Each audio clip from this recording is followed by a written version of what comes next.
Hello, church. It is Monday, August 17th, and I am Pastor Colleen. So while I was on vacation, I had a chance to do a lot of reading, and some of that reading was just to catch up on the blogs that had been sitting in my email. And I want to share with you today something that made my heart sing, and I thought it might make your collective hearts sing as well. And it is by the author Sarah Bessey. And it goes like this. Why bother? Why bother writing a book? Why does anyone need another book? The world is full of books. There have been too many books. Most of them never should have been published. Everything has been said already. And why does the world need another painting, another song, another band, another blog or a poem, another work of art, a painting, a documentary, an album, a video, even a TikTok? There's enough of it all to satisfy anyone. The world doesn't need another entrepreneur or doctor or teacher. Surely there are enough by now. Newspapers, pieces of handmade furniture, the garden you grow, it all ends up in the trash soon, forgotten. Why does the world need another intentional community of believers trying to get it right? Why bother praying? Why bother sitting in silence and waiting? Why bother making meals or cleaning your house? Why bother reading? Why bother being kind? Why bother responding to criticism with good faith? Why bother loving your enemies? That's the quickest way to be taken advantage of. Call them all haters, name their names, expose their weaknesses, hold them up to public ridicule and laugh at them. They deserve it. Gracious, giving our small bits of money away seems useless. What difference does sending your little money every month make for the big picture anyway? It's only the big donations that matter.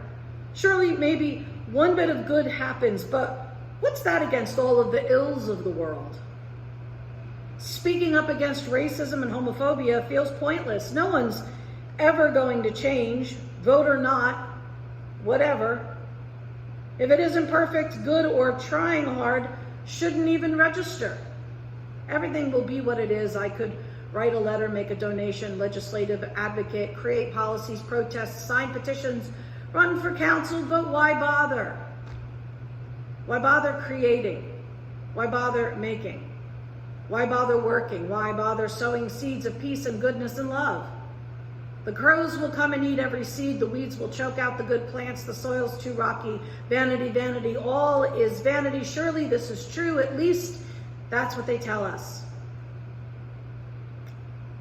Do it anyway.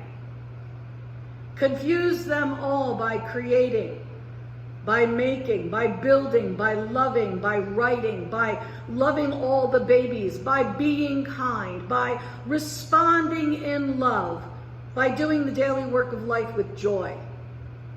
Refuse to be another voice of critical judgment. Fill your mouth with good nouns and faithful verbs. Tell a better story. Baffle them with your ferocious gentleness, with your life-giving, with your prayer and your wonder. The world does not have enough because your part isn't here yet. And if anything matters, everything matters. You matter. Your book, your song, your art, your family, your faith, your hunger for justice, your voice, your peacemaking, your loving, your kindness, your battle to forgive, your advocacy, your hands, your feet, your mind, your life matters. Saint Irenaeus wrote that the glory of God is man fully alive, and it turns out that we all need you to be fully alive for your life.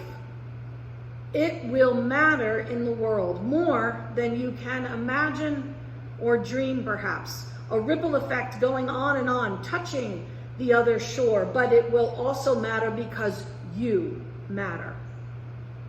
You bear the image of God. So stop asking whether or not anyone wants it or needs it, and simply do it because you were made to do it, because it makes you fully alive to do it, because you are working out what God has already worked in, because it matters, because you are called to the ministry of reconciliation, because the seeds might just catch, and someday, perhaps, you'll sit by the banks of a river under the spreading branches of a tree of righteousness. Do your bit of good anyway. Dear church, do your bit of good anyway. I hope today that you have heard these words and you are encouraged to create, to live life with joy, to be ferociously kind, and to recognize today how much you matter. Because you do, church. You matter so much. And the image of God that you present to the world is essential.